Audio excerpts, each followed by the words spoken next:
Welcome to The Growth Concept. This episode, I'm joined by Obie, aka Tom O'Brien, a passionate, ambitious individual who has structured his life over the 9 dimensions of wealth. We break down these dimensions so you can apply them to your own life to live a more intentional and fulfilling life on your own terms. Welcome to Sunday morning at 8 a.m. with Keone and Obie. How good is this? This is bloody beautiful. Thank you for inviting me down to this beautiful park. I actually haven't been here before. Really? Oh, yeah, right. Wow, it's such a beautiful day for it. For it. Welcome to Australia. Obie, your work on social media is very interesting to me, and what's interesting about it is the authenticity that comes through in your content and in your blogs and in your posts even, especially in the 75 Hard, which we'll get to in this episode. For sure. I want to know, deep down, what is it you do and why do you do it? Yeah, no, great question. And I just want to touch on the aspect of, the authenticity bringing into it. I feel like what's conveyed in, my content and whatever, I'm trying to be authentic as possible. Yeah. And I still think that's not my true expression. I don't think anyone's content is their true expression. Some do it a lot more, Casey Neistat, for example, like guys that have been in the making content for years and have just mastered it. And the more you can do that, the more you can put an audience that will know you and feel like they know you in aspect. And that's something that I'm still continuing to build on. But a side aspect of why I do it and what was it? So what do I do and why do I do it? Yeah. I've always been very interested in my own health and well-being ever since I was a kid. Mainly revolving around the sport aspect. I was super passionate about footy, being AFL and Aussie rules, and just knew that what it took for me to fulfill my potential and be my best required to be physically fit, eat really well, and have the discipline to train and continue training. I wasn't the most talented player. I didn't have the talent, but I worked fucking hard, and I managed to get the results from it. And I think a lot of those things carried through into the rest of my life, whether it was school and work and things like that. And as I've gotten older, a lot of those traits have just continued to elevate and grow into other dimensions. So you've worded that really well. And with you valuing health and your fitness and stuff, when did you start valuing this? Because I know on the timeline of looking around in society, people seem to value all sorts of different things. But why is health and fitness one of your values? Well, I mean, on the back of that, since the sporting aspect, and I think Dad got me into my health and fitness from a pretty early age, and I'm glad that I continued it and was really fascinated by it, and surrounding myself by it as a young person. I'm not sure if it's becoming harder for the younger generation to notice that and develop things like discipline and motivation to go out and do that. I think there are still plenty of kids that do that for sure, but there's other outside influences that are definitely inhibiting that. So that's a challenge that generations now are finding hard. But I find that I kind of miss that. And sure, it's not like I didn't still have the typical kind of youth grow up and didn't try things and experiment. I wasn't the purest athlete by any means. Whatever, I'd be playing AFL if I wanted, whatever. But no, I wouldn't play AFL. But you know what I mean. But yeah, I think it is so valued, and specifically for me, something that I'm really passionate about. Because I think it's just the foundation you can build for that leads to just fulfillment and satisfaction in so many other areas of your life. Because if you're feeling like a piece of shit every day, it's pretty hard to get up and show up as your authentic self every day. If you can't move, you're feeling stiff and you're overweight and you're eating bad stuff that is also influencing your mood and everything like that. So it's all super interconnected. And just to finish up this answer, I think why is it not obviously it's important for me, but it's you look at the trending niche of not just health and wellness, but it's involving things like longevity. There's a major buzzword in the health and wellness now, not just for people now, but doing the things that are necessary now. So when you're 60, 70, 80, you're not crippled. Yeah, not crippled and someone else is wiping your ass and shit, you know what I mean? So Yeah, it's just doing that stuff and With injury prevention, da da da. But yeah, Yeah, with the media and stuff, obviously there's so many influencers out there but yeah. with fitness industry alone. Do you think that is having a positive effect on the youth in this day and age? Or do you think it's slightly, I want to say, tampering Mm. their decisions and they're doing it for the wrong reason? Yeah, bro. Like it's a great question. And the answer is like there are some good influences out there. Mm. There are. But unfortunately, they're not the engaging ones, you know? What do you mean by that? Well, the ones that maybe aren't necessarily as great for your health or maybe are spreading misinformation are the ones that get that next level of engagement for some reason. They're doing something right to get the, in terms of in forms of the content, and the ones that, are like, oh, yeah, I don't know. It's a bit of like one or the other, but most of the time there's a lot of misinformation spread by like maybe people that aren't qualified, people that are gurus and shit like that. Just like, Yeah. it's like, where do you get the information, bro? Like, and it's hard to tell because you've got things like ChatGPT these days, and they just search up the answers, like, cool, read it out on a piece of paper and a screen, and there I go. And then that's authentic content right there. Yeah, yeah. Quote, So unquote. it's hard. And I think like the ones that that do shine through, there are a couple really good core ones. That I know there probably are plenty of others that are doing a really solid thing and are spreading a really good message, and hopefully I can be part of that as well. Yeah, such a good point.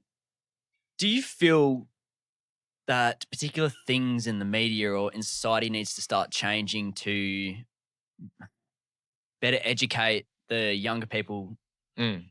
in society now, you reckon? Like, what key Mm. things, like looking at society as a whole, what key things do you think we have to change to start promoting I want to say, different side of health and well-being? Because I know it's very, how would you describe it now? It's, if you had one word to describe the fitness and health and well-being industry, what would be one word?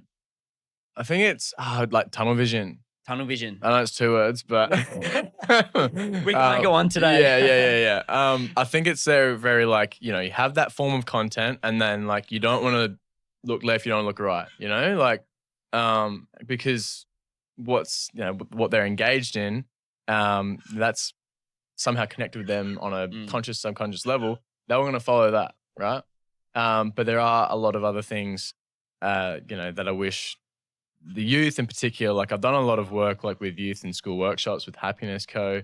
And that's more surrounding like the mental health, preventative mental health side of things in terms of that, and getting awareness and taking action towards those kind of things.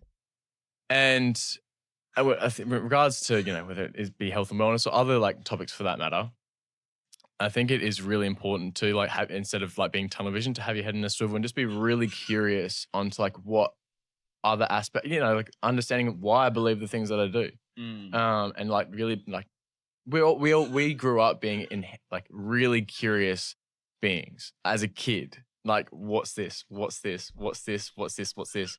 Yeah. What's stopping us from doing that now? And I feel like a lot of the youth is just, getting like seeing the first thing that they see and going with it. And it kind of like Interesting. whether it is positive and negative influences, whether it's like guys like Andrew Tate, youth are missing some other aspects in their lives that are giving him that drive and motivation. And, like Tate does that for a lot of young kids. I think it's good that we brought up Tate or just influence in general, because when you break it down, it's really bizarre on how the media works in the sense of who gets big and who doesn't. With, for example, Andrew Tate's message, he got massive, and the backlash or the negative influence or positive influence, if you're feeling column a positive influence, was so drastic. Sorry, keep talking. I'll get it. Come on, I have faith in you, man. Yeah, got it. I actually like this. The influence that he had was so big, and for someone looking up to him, you may question some value, especially parents, for example, that have a lot more life experience than the child. Why do you think, or what key characteristics do you think they portray to make them so out there and big or Like impactful these with big their names. message? Yeah. These guys have the things that are deemed valuable to young people, being the external validation, being success in a financial wealth. They've got the cars, Yeah. they've got the girls, they work out, they've got the bodies and shit like that. But it's like, I think that's why I see as part of the dimensions in terms of but like how are they really going in terms of intellectual and all the other dimensions that, that are involved in a healthy, balanced lifestyle. And, like some people really love and value that, but I've heard a lot of really successful people get there and realize like, I'm more miserable than like having all this stuff than, back when I didn't have all this shit. So, I mean, for the young people that it does appeal to, that is what I see a key aspect to it. And especially another facet of that is, a lot of the target audience that he is talking to, or his brothers and, other negative influences for that matter, they're presenting a lot of messages to a demographic that aren't quite receiving it from the male role models in their life, whether they don't have dads or maybe mums in their life as well. And so who are they going to go to? If they don't have sport coaches in their lives, if they're just the kids that, I'm just using this an example. If they're the kids that sit at home and game and, the ones that just don't go out and get out of their comfort zone, who are they'll have a break from gaming and then they'll see this guy on their phone. That's who that'll connect with their subconscious ways of thinking and then lead them to influence I want to listen to more of what this guy has to say. What do you think needs to change for a more of a positive role model? Because, I feel what you're saying with male role models in the sense of if you have an absent father or parent or you grew up no parents or role models, then you turn to the media and that is your role model. And that's alarming, very alarming, because you can't really control the ideologies and beliefs that are being thrown at you. You're just consuming. You're that sponge when you're at that point in your life. And such a crucial time. Yeah. What do you think needs to change? Do you think it's more of the schooling system going it back there and teachers being more of a role model, or parents more of a parenting factor? It is. It's a myriad of things, bro. Yeah, it's. I wish I could give you one crystal clear answer, and I don't think I can. Only because I think. I mean, from even example, in my personal life right now, my sister and her partner have recently broken up. They have then my nephew Ollie, their son, and he's already 4.5, right? I can already see the effect that it's having on him, and his parent role models, especially his dad. That he's not going to listen to this podcast. I know he's just not, but he is by far a good male role model. Yeah. And I've already been able to see the effects that it has had on my nephew. And I'm so why I say that is I think it is a massive parental factor. I think my sister is a great mom and she's doing a great job, especially doing what she's doing at the moment. Whether it's working, whether it's at home, when she has Ollie, the way she has handled everything, I'm very proud of her. And then it is a parent aspect, but then what is happening when they do go to school? And where else can, when I'm around him, how can I be a positive male role model when I'm around him as well? So it's the environment, it's their village that is around him. I remember we spoke strongly about the community and the village that can bring up the youth. Because you look at how youth have been brought up in the generations, it wasn't always just single families or mum and dad. It's grandma, grandpa, no, cousins, the whole, the village, the community, the people are surrounding them that are raising the youth together, not just. I mean, it's probably more so mum and dad just now, and maybe some siblings. So it's very kind of honed in, but it didn't used to be like that. It used to be a lot more community and village themed. Yeah. And with your 9 dimensions of wealth, this is something I think needs to be written down eventually with Obie, the author of the 9 Dimensions of Wealth. I'm working on something. Maybe. Maybe. Dropping soon. Maybe. Go here first, folks. Obie, the 9 Dimensions of Wealth. Let's break each one down and how they have come into your life and what role they apply to other people's lives that also want to implement these 9 dimensions of wealth. Let's break it down. What's the first dimension, bro? For sure. Physical. Should we just go through them? Yes. Go one at a time? Yeah. Okay. Yeah. Physical, as mentioned before, like where my foundation has been and continues to go. I've always used that as my foundation, like my strong foundation to come back to in times like maybe when I'm struggling, like I'm just going to go for as simple as a walk. Like get outside and like that the like cognitive benefits that it has on just getting outside and like on a beautiful morning like this, like sunny, it's great. But I'll go out when it's raining and wet and to the beach and shit. Like go for a swim. I think that's such a good point because I'm sure you're aware of the push-up challenge. Yeah. Saw you doing that. I've done that before. Yeah. Hell yeah, man. Yeah. It's like day 2 was 120 push-ups for 120 minutes. A week, like the impact that will have on your mental health is so drastic. Yeah, because it gives you some of the statistics each day, doesn't it? And it's been like, doing it is cool, but actually getting these like facts and stats too is like, damn. Like, yeah. I did not realize that number isn't even high. Yeah. That's the scary thing. It's like such a small impact. Everyone has 120 minutes a week. Yeah, you spend 100%. triple that on your phone each day. Yeah, definitely. So that physical aspect, I think, as you were saying, going outside, going for a walk, whether it's rainy or hailing, it's such a good way to structure the foundations of the 9 dimensions. For sure, man. And like whether like people have certain goals or want a like specific physique because it makes them feel good. Yeah. I think like getting in tune with that and seeing like what you want to do with your own body. Because I mean, in studying, whether it was back in high school and even now, like the human body is a magnificent vehicle. Like it's fucking crazy, like what it's capable of doing and how the different way you train can it can evolve and adapt. And I feel like the more you can like take care of it and just whether it is going for a walk, whether it's going for a run and testing it in a lot of different ways.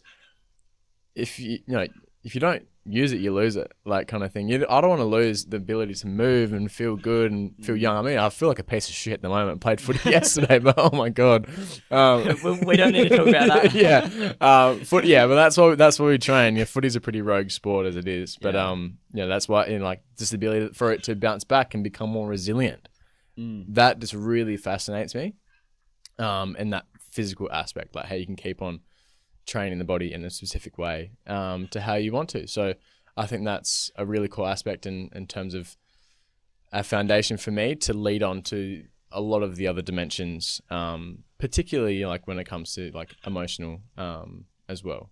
Just like they're quite closely related. With the 9 dimensions, what would you call it? 9 dimensions of wealth, right? That's obviously what it's called, but wealth as in to live a more fulfilling life or wealth to be more happy? Like, what does that word mean? Yeah, great question. So, I mean, before we go into the other dimensions, like to preface like what this really means and where it has come from.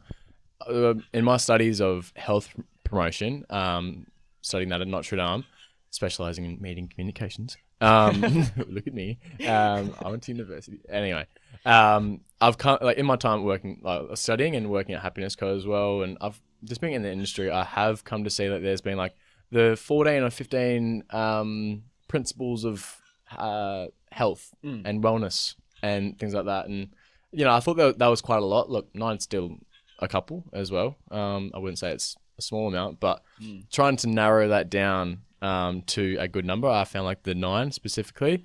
And why wealth is because like you can have an abundance of wealth in sure, not just finances, but abundance and wealth in your physical and like endurance and qualities and traits. Like I can be emotionally wealthy as well. Like I can be happy and satisfied and and still being in tune with my negative emotions, disempowering emotions and really feeling them. I think it's a privilege to be able to feel an array of emotions. I'm like in Australia, like we've got a pretty wealthy environment, bro. Like especially here in the southwest and in Perth and where I'm from, like down south, but like south of Bunbury ways, it's beautiful down there. I feel like when I'm just camping, I'm like, I'm like got everything I need right now. I'm wealthy. Yeah. And sometimes it even pops up to my mind. It's just like, you know, Bob Marley. Yeah.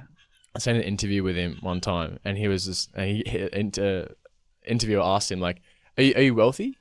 Yeah, and have you got lots of money? Because that was the only like the one like, and he goes, what do you mean? What do you mean lots of money? Like, what do you mean wealth? And he's just like, and he said, I just got, Bob Marley pretty much just goes on to say, I got everything I need, like right here, I got my friends, my family, like, you know what I mean? So, the simpler, like kind of like you can be grateful and for the things that you have. I think maybe the ceiling isn't so high in terms of like what you can claim as your wealth, but that's kind of in a nutshell like where that kind of goes. Yeah, because I know as we were talking about the media and influence in the media earlier, and wealth is that buzzword. Same with like rich. Like, Sure, I'm rich or I'm wealthy, and I think the definition of wealth has been lost. But I think there's a difference between rich and wealth. Yeah, rich is like that more of that financial gain.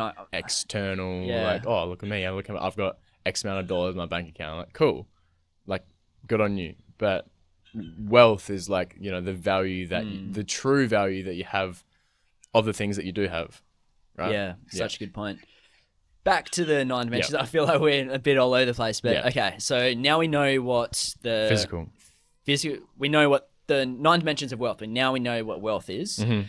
We're talking about physical, which is staying active, going for that walk, whether it's rainy, sunny, and that is that the pillar to the rest of the 8 dimensions? My personal one. Yeah, like, you know, it's going to be different for everyone according to their strengths and where they spend, you know, more time in. We're naturally going to spend a different amount of time in different dimensions according to unique different traits and everything. And just for me, like, and where I've come from with my background, I spend a lot of time in my physical and know that like leads into other dimensions. And going to the second one being like, you know, emotional, like sometimes even like recently before we started the potty, like I expressed to you, like I was going through quite a change of environment at the moment. And that has had quite a profound, you know, effect on my emotions and everything. Like, you know, change is good and it's bad.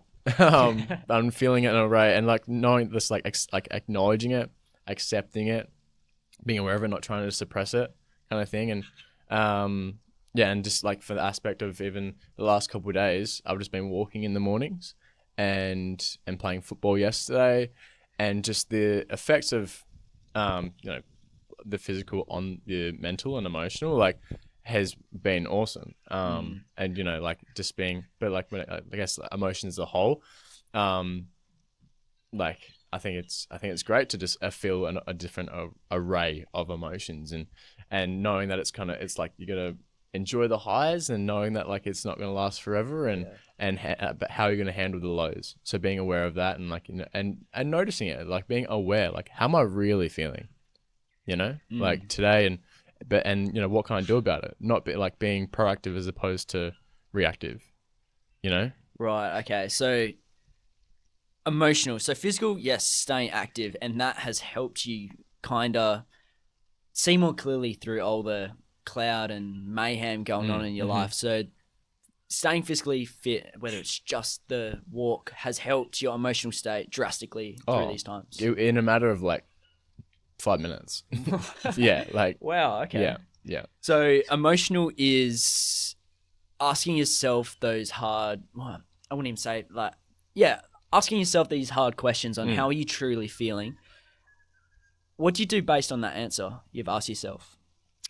So when I ask myself that question, I just like answer it as truthfully as possible. Like, you know, like, am I like, because I feel a lot of people, like, there's that kind of notion of false optimism. Like, people, like, you know, if you want something, go get it. Like, just be optimistic. He's like, yeah, but I'm not gonna be like, that's how like I'll show up as that attitude at times. Yeah. But I'm not always gonna be like the most upbeat person. And so knowing that, acknowledging it, and like, okay, what can I do to kind of accept that and change and move on?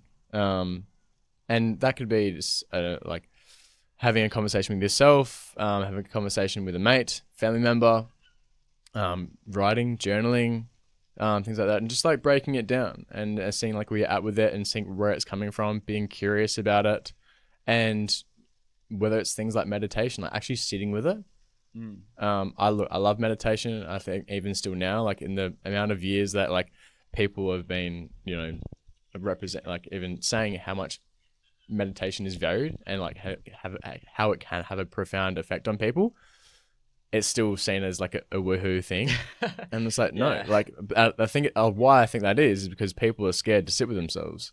You get people that have like someone that hasn't meditated before, they would struggle to sit in a room for themselves for 2 minutes because they're let alone with their own thoughts. And the way I see it is it's like weeding. It's like you have a garden in your brain, right? The more you can sit with yourself and answer these questions with yourself, you're slowly picking away at the weeds. And then, you know what, you do that, the more you're going to get clarity. And if you don't suppress them, and if, and you continue to ask yourself these questions, get clear, like I mentioned, you're going to be left with a beautiful garden at some point towards the end. And it takes a lot of work, a lot of work on yourself, but you'll be so, proud of yourself by that point when you can take a step back and be like, oh, I feel great and my garden's flourishing and I can go out and be my best version of myself. I love that analogy. It's such a creative way of seeing your brain. Yeah. And a bit ironic that we're in a beautiful park here as well. So physical, emotional. Yeah. Third one. Let's go environmental. Environmental. Yeah, because I mean we've spoken about this before and outside of the podcast in terms of how important that I do find my environment, and it's quite an interesting time as my environment is changing, and I felt like when I was, say, for example, taking my posters down in my room, like I'm taking my my room's personality and like my personality away, and it, like walking around the house, it feels really empty, and that's had a little bit of an effect on me, but it's just like because that's where I've spent the last 2.5 years, nearly 3 years of my life, which have really served me in a super positive way. It's just because it was home, and it was really comfortable, and it allowed me to be the best version of myself, and it served me in the right way. So it's like, how can your environment serve you? Because and you can serve your environment, because we are products of our environment. Obviously not just our home environment, but who you surround yourself with as well. Yeah. So knowing that if you surround yourself in an environment with 5 drop kicks, you're going to become the 6th. Whereas surround yourself in an environment of 6 people that are aligned with the things that you're aligned with, and they're killing it and in their parts of life, you're going to be like that as well. You're going to develop the drive and the motivation, the discipline like they are to go the things that you want to do as well. How did you find your people? Or let's even break it down further than that. We're in Perth. Perth is such a small world, as we know. Yeah. Communities for growth in Perth. Yep. How do we go about that? So I think Perth at the moment is a really great place to be in terms of community. And you whether it's not just been the influx of run clubs in the last couple of years, I think that's a bit extreme. But I'm a regular goer to Cold Nips, I love Cold Nips and love Gian and the crew, and I've been lucky enough to work on certain aspects of them, whether it's been the tour and be part of the leadership team there. And I think that's been a super positive aspect. It's a great community that is allowing people to rock up as their true, authentic selves and connect with other people that are quite similar in that aspect of wanting to get up early, wanting to get outside of their comfort zone, go for a swim when it might be a little bit colder now in the winter. Yeah. And yeah, just wanting to surround yourself with people that are doing that. And I've had some really beautiful conversations in the last couple of weeks with people that have just wanted to come down and people that have brought their friends. And so that's been a great aspect of the communities, of one of the communities that I've been in, I've been able to meet new people and kind of grow my network. And I think in the last couple of years, since I have been up in Perth, gone to uni, worked in hospitality. Hospitality is a great way of meeting new people and community itself. I think a lot of young people should definitely go out and do that. I worked at Gage Roads for 2 years, and like you look at the people that do work there, like they're young, want to have fun, and I think that's like a great environment for a young person to put themselves in. And you know, you like your family environment as well. Like I think like bringing them into community as well. Like I wanted to bring my sister down to Cold Nips and and a couple of those aspects. But I'll come back to like why Perth is so good, and there's all these different aspects of community. You pick like what you look at, like what you're passionate about. There'll be a community for it. You go down there, and you better see people that are passionate for it as well. And you're like, oh, cool. Yeah, 100%. Such a good way of positioning yourself for an environment for you to become the better version of yourself. Because Perth has that, which is so cool. Yeah, I just want to add something to that really quick. I had a really good chat with a mate down in Bunbury last week, and he was telling me the way that I'm interacting with my mates since I've known since like high school, and you know they've graduated now, and since being out of high school, my relationships are changing, and I'm not sure if I'm comfortable with it. And I'm like, okay, I'm not. And like, really resonated with him because I feel like as you like leave school, there's, you know, I'll change, you'll change, my friends will change. And I've been in that position as well where I tried to hang on to those relationships. Yeah. And it didn't serve me in the right ways because, you know, I wanted to go out camping and surfing and try all these, you know, different things, whereas, you know, those things didn't interest them anymore. And I kept on trying to knock at the door and like, come on, like invite them. And I was being the one to make conversation. And Finn, in this example, was the exact same, like trying to be the one to initiate and hang on to those relationships. So like, bro, the advice I gave him is like, if you are the one that are trying, like, good on you. They will always be there. They're your brothers. You've known them for a long time. But for your own sanity, for your own like well-being, go out and find the people that you're aligned with and that you can have fun with and you can ultimately surround yourself and be like your true authentic self with. Because he was even expressing like, oh, I'd be just going for a surf, and some of his mates they'd known for a long time be like, oh, you're just the hippie surfer bro. I'm like, nah, that you need to surround yourself with some better people. It's such a I'm so glad you brought that up because yeah, even myself, I'm sure you can relate with school. I would say your school friends are those convenient friends. Obviously, you're the default because you're in that close environment and you obviously don't want to be by yourself at lunch and recess. Yeah, true. And you kind of, somewhat hold on to that. And I'm kind of in a similar boat where it's like, do you hold on to your school friends, try and really water that, going back to the garden example, but the plant, think of them as a plant, like watering the plant, but the plant's just dying anyway. It's like, how long are you going to hold on until you have to let go? Yeah. And move on. Yeah, for sure. Go to Bunnings, get a new plant. It's like whipping a dead horse. You know? Well, well, no, that's the example that I've heard before, but same thing with like watering a dead plant. That's probably the more tame example.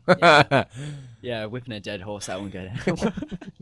So environmental, my understanding of the way you've explained environmental is, yes, it's the external influence. For example, this park, this is going to have a positive effect on my mental health. For sure. I feel very calm and tranquil. It's great. Yeah, it's such a good way of doing a podcast. I have to say it's risky for like audio sense, but send it. Come and goes. Yeah. Where was I? So yeah, do you need a hand with that, bro? No. All good. Chilling. With the environment factor, external environments affect you, internal environments affect you with top 5 people you spend your time with, you become, which is such a cliche point. It's said a lot in self-development, but... It is, bro, but it's so true. Yeah. Don't forget it. That's something I've... It's cliche because it's true. Yeah, exactly. Yeah. So now fourth point out of the 9 dimensions. Let's go nutritional. Because I know that you want to talk a lot about this. Because I think... I'll relate this back to physical as well. When you are, you know, training your body in a way, whether like even just from simple as walking, maybe like you're training for something, you're running lots, you're gymming lots.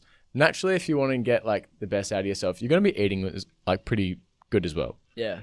If you want to be, you know, optimizing what you are doing and putting your body through, after a workout, you're wanting to be replenished with carbohydrates, protein, and fats. like, and replacing electrolyte stores, everything like that. You know, doing what's essential to, you know, fuel your body like you would a car. Like if you had like a beautiful Ferrari, a Lamborghini or everything, like are you going to put like 91? Yeah, you're like, what the fuck? Some diesel.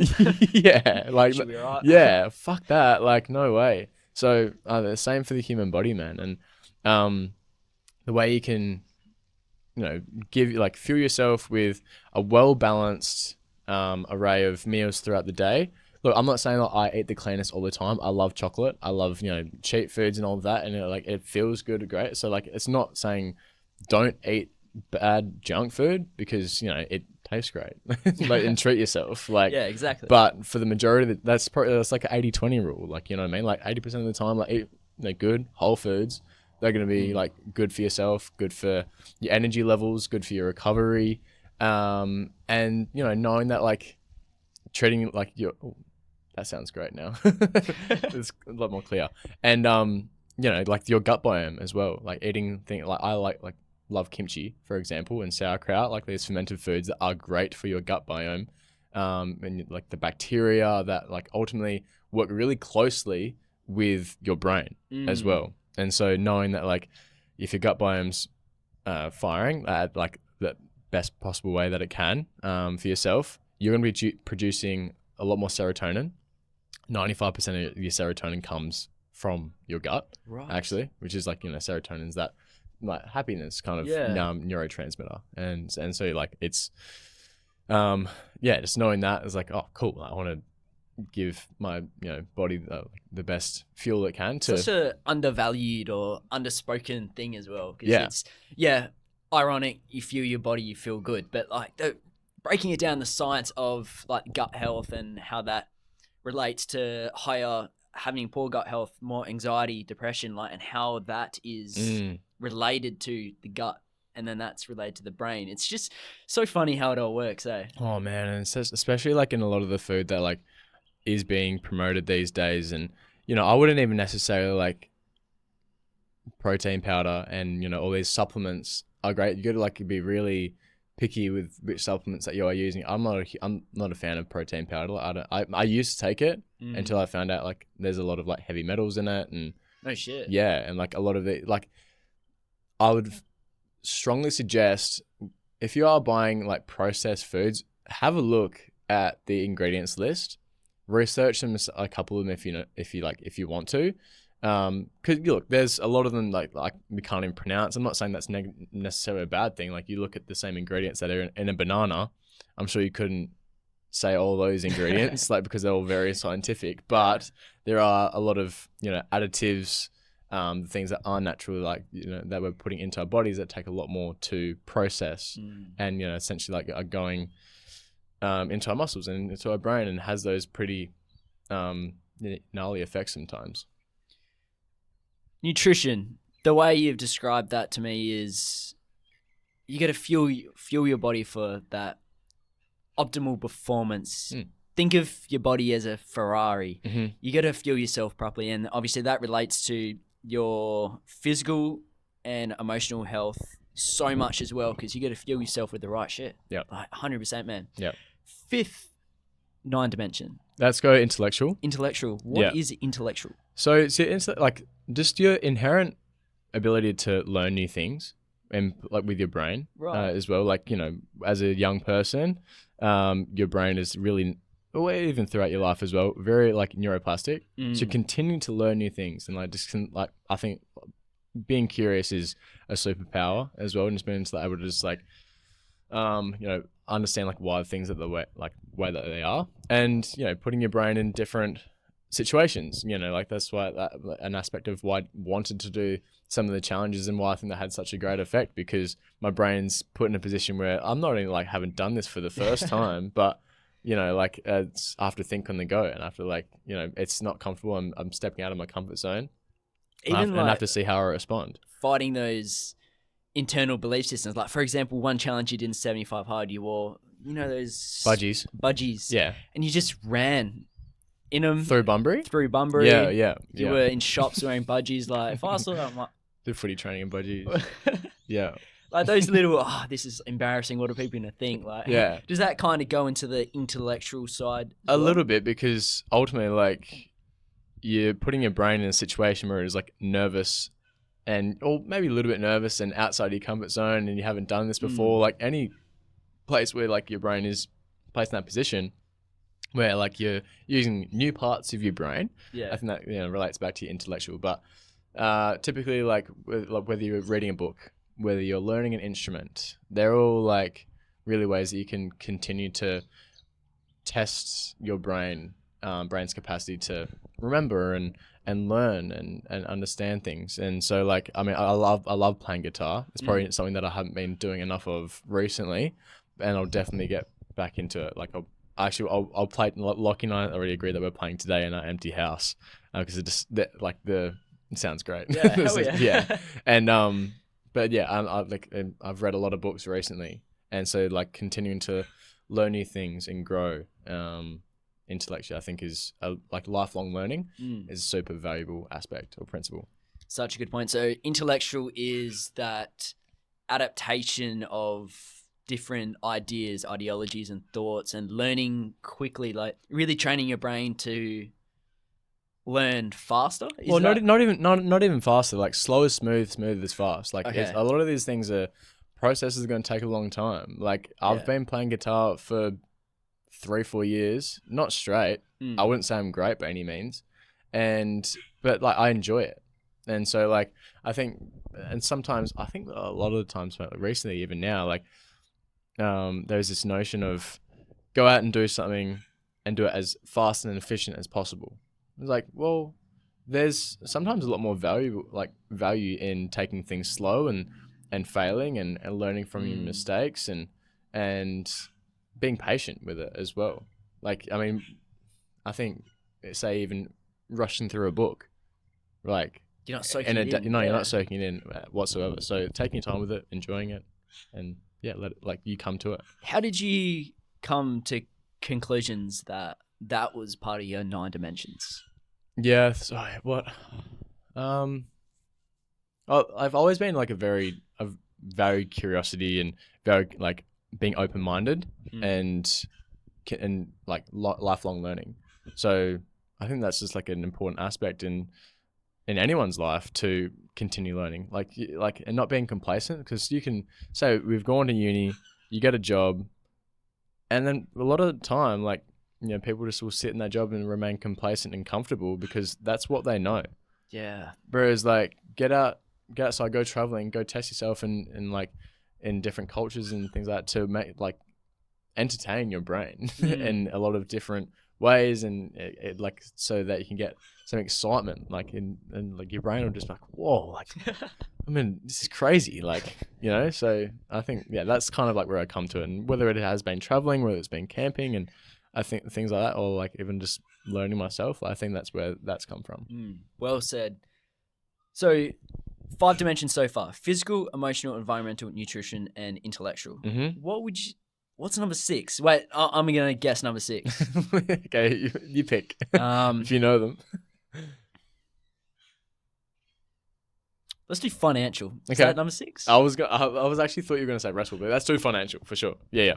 So number 6, financial. Oh, yep. Sweet. Cool. So where that kind of comes from, obviously, like the opportunities that are available for us to do, like nothing, maybe not nothing, like a lot of the things in this life that we do want to do, unfortunately, they're not always free. And I'm not saying that money can ultimately buy happiness, but whether it's the work that we do, that like whether we enjoy it or whether we don't at the moment, whether we're just trying to get some money to set us up in the future, that's that is one aspect of it. But having that financial stability, whether it's like people are chasing financial freedom, that's a big buzzword at the moment as well. And if people can get to that position, like good on them.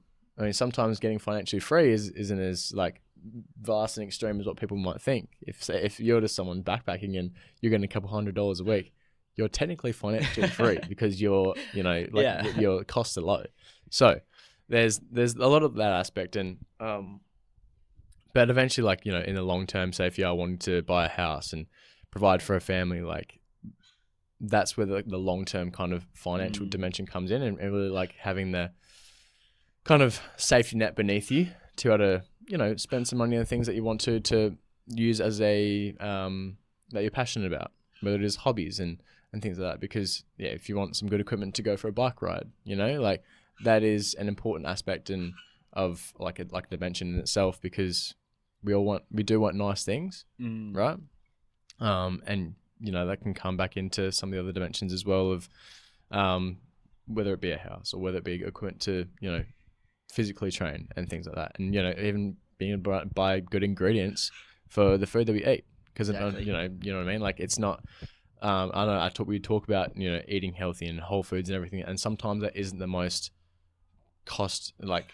It's expensive. It is. Man, yeah. It can be expensive depending where you shop, but it is an important aspect to be aware of, and knowing that if there is value in buying good ingredients to cook with, and because it's investing in your body, and even investment is like, I hadn't even thought, I'll just take it in that direction. Like investments are a big part of that, and just because like sure, you're earning money, but like what's it doing there sitting in your bank account and kind of thing. So whether it is you want to put it in different funds like Raise or Spaceship, where like the ETFs or like things like crypto and things like that. It's a pretty like I spend a little bit of time in financial dimension, like in the crypto space.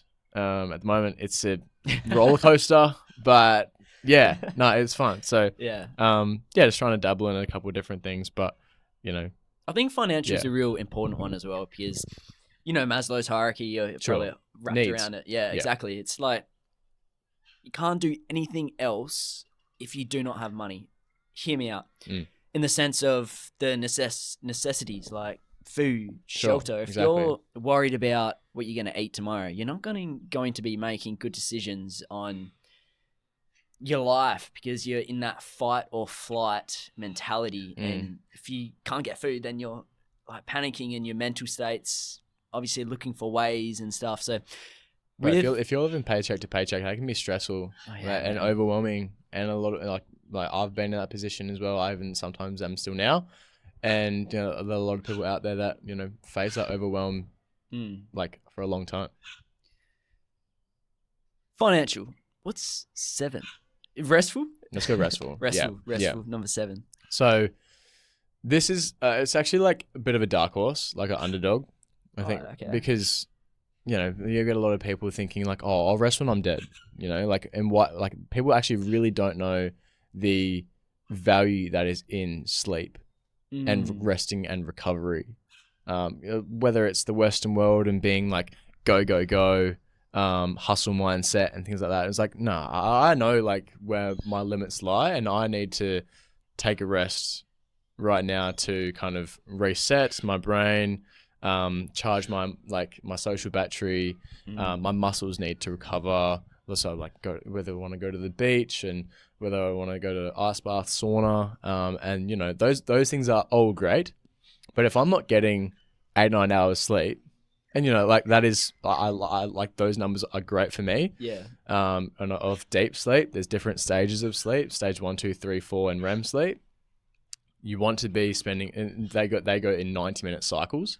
And so, like, you probably go through 5 cycles in an 8 or 9 hour night. Right. And it's the more cycles you can get through, especially stage 3 and 4, where it's that real deep sleep, is where your muscles are recovering, your hormones are, and your brain are kind of regulating. Like, you'll wake up tomorrow feeling fresh and ready to go for whatever's adventure is the next day. Yeah. So, sleep is way more important than any kind of recovery or supplement and protein and fuel. That is, those are great. Those are essentials, right? Yeah. We need them.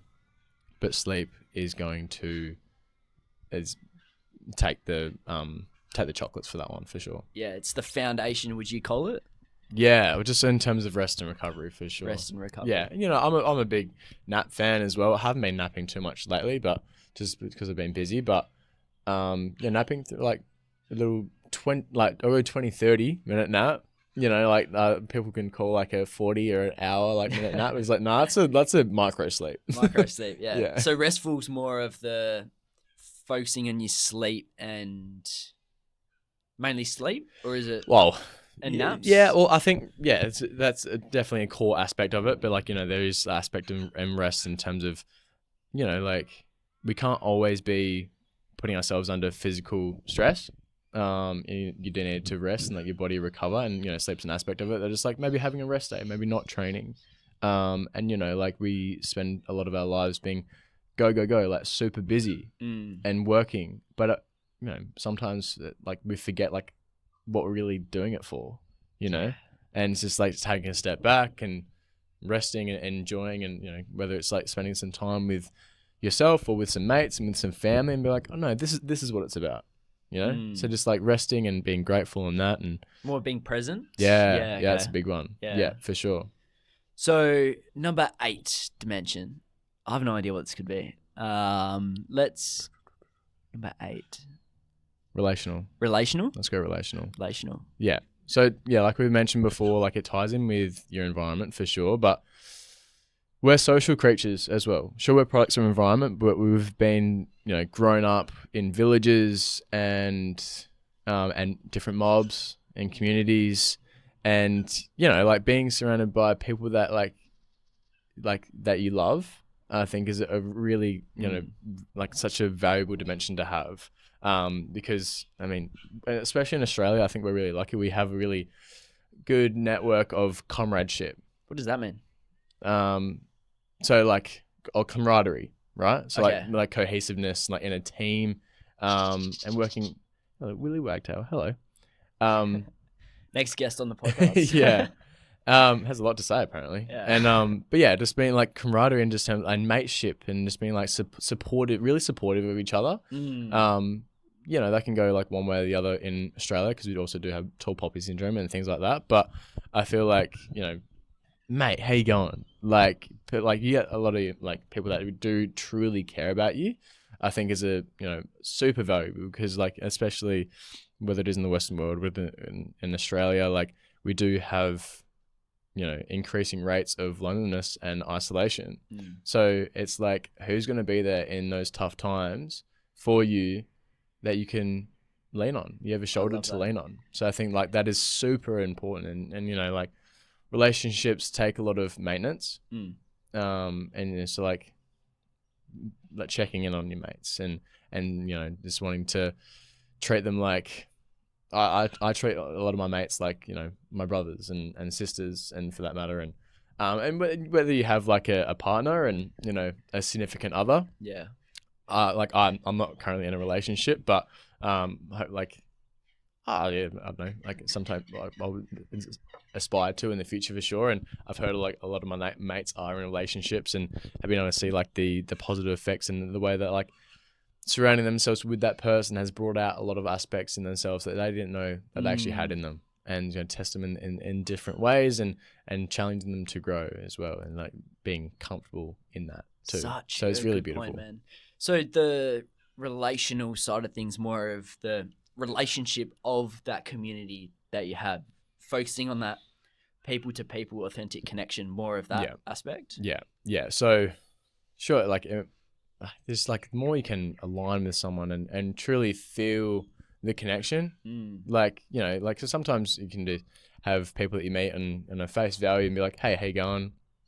But like, I know like the deep meaningful relationships I can have, like I could sit there with my best mate Lockie and not say a word and feel totally comfortable.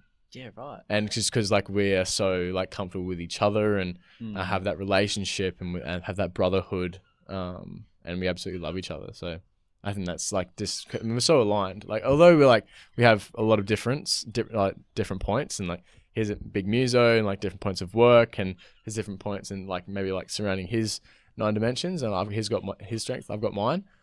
But yeah, there's something that just binds us together. I mean, like 21 years of friendship. we'll probably do that. But that's amazing. Yeah, like we ultimately love each other, and we're like, I mean, it gets me quite emotional when we're moving out with him. I've been thinking about the last couple of days, like, I do not have any tissues on me, man. Not again. But yeah, relationships, relational dimension, super important. And meeting new people as well is, I think, an important aspect to that. Positioning that community for that as well. Yeah. Last but not least, Number 9. Yeah, what was this one again? Physical, Yeah. emotional, environmental, nutritional, Yeah. intellectual, financial, restful, and relational. This would be... Oh, let me check my phone. I'm sorry. I No, should know them off don't the stress. top of my head. Spiritual. Spiritual. Yeah. This Spiritual, one, yeah. you haven't told me anything about this one yet, but I'm going to predict what you're going to say. Okay, hit me. Is spiritual dimension more of the connecting to your inner self or a bigger being? That's my little short one sentence. It's a really good question. I personally believe it'd be the inner first and foremost. Anyway, like really connecting in with yourself, and whether like there are individuals and communities that will believe in a significant other to give them that form of belief and strength in something else other than themselves. But I ultimately believe if I can do some of the inner work and within myself, and I can find a lot of those similar qualities. And I've been really lucky to grow up in different cultures. Mum's Italian and grew up mum and dad actually grew up very religious. I went to Catholic primary school and high school growing up, so I went through the whole baptism, reconciliation, confirmation, and things like that. And I'm grateful for those times. I think it gave me some solid values to take with me throughout that. But it's not like I've really practiced since. And I've been grateful. I've had that as a foundation to build my own kind of philosophy under, and I've done a lot of studies in philosophy as well. And I think there's taking the religious aspect of what is in there and combining with the science aspect is almost where you can say philosophy is. And for example, right. Okay. But we can come back to that in a second. But where I was going with mum's culture being religious and also dad's side of his family also being religious, but he was only found out when I was born that he was also indigenous.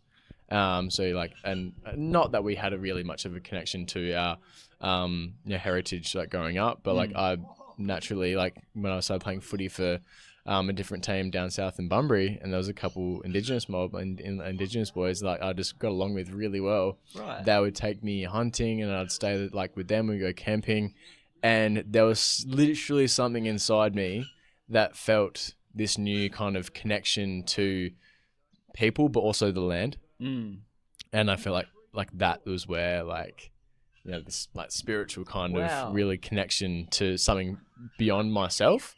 That's when I kind of recognized that for the first time. And whether it's I've been going traveling, I remember I went up north to even Shark Bay and Red Bluff a couple times. The connection to the land that I feel up there is just I feel at home. I don't know, there's something a warming kind of feeling about it. I don't know if people outside of Indigenous heritage feel that, but when it's you're up there, you're with your mob, you're having a good time, and I think there's just that true alignment with your spiritual dimension, which is just significant. It's just spectacular, and so that probably is I've probably taken that question a bit external, but amazing, a bit man. internal as well. So and even if it is aspect of meditation and connecting in with your inner self, I'll sit there and we'll do breath work and really connect with that inner aspect of ourselves. So I think it's maybe it is both.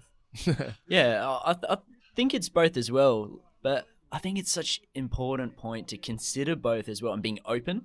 I think not to close off don't believe in that, but adventure into it and see if there's a connection there. I think that's trial and error aspect to it is very important to identify your spiritual side as well. Yeah. Obie, the last guest I interviewed on this podcast left a question for you. Okay.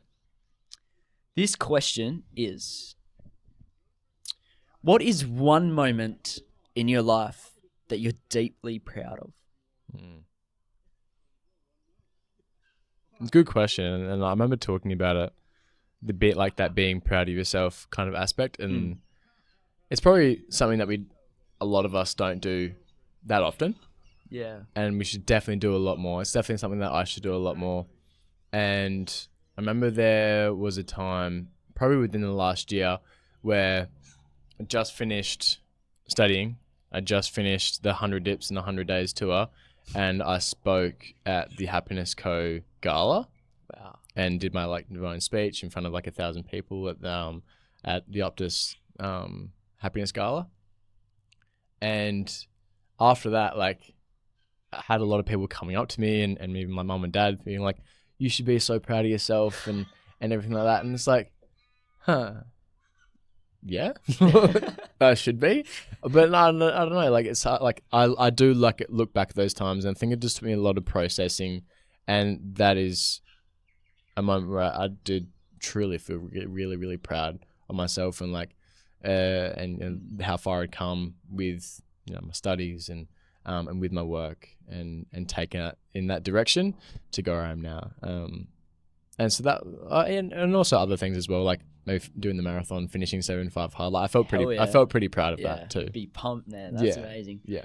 What question do you want to leave for this next guest, not knowing who they are, what business they're in, or what they stand for? Okay.